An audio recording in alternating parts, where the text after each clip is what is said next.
Almost 7 months now since the devastating earthquake and the resulting tsunami in Japan. The numbers are still staggering from there. More than 15,000 people dead, 130,000 people forced from their homes.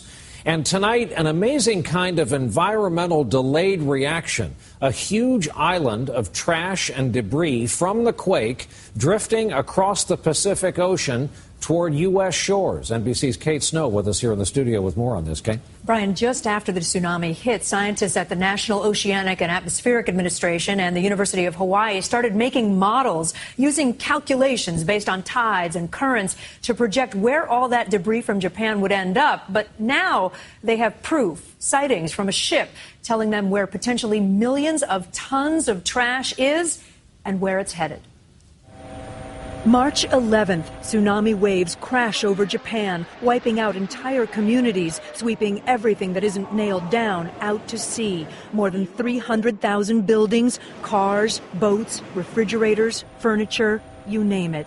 And this is where it all is today. Giant fields of floating debris in the middle of the Pacific Ocean. The area that we're talking about that this debris is floating within is something on the order of twice the size of Texas. U.S. Navy ships have had to steer around the islands of garbage, and now the discovery that it's moving faster than scientists had expected. They now project some of it will hit the Midway Islands by January. Currents would sweep it to the U.S. West Coast in 2013 and back to the Hawaiian Islands in 2014 and 2015. I'm very concerned about the impact. The everyday pollution from refrigerators and televisions and ports, that's a lot of toxic chemicals that are going to stress our marine life and habitats even more than they already are.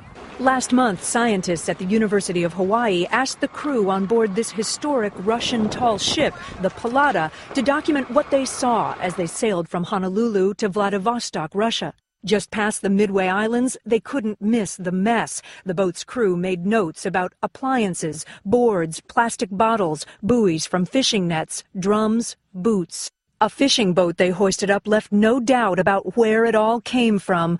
The markings say Fukushima Prefecture. Government scientists stress that this isn't a wave of debris that will hit all at once, but all this trash could affect coastal habitats, wildlife, boaters as well. They're also asking West Coast and Hawaii residents to help them track this trash. Brian, you can learn more about that on our website. Of course, that's NBCNightlyNews.com. Really an unbelievable slow motion story. Kate Snow with it here tonight. Kate, thanks as always.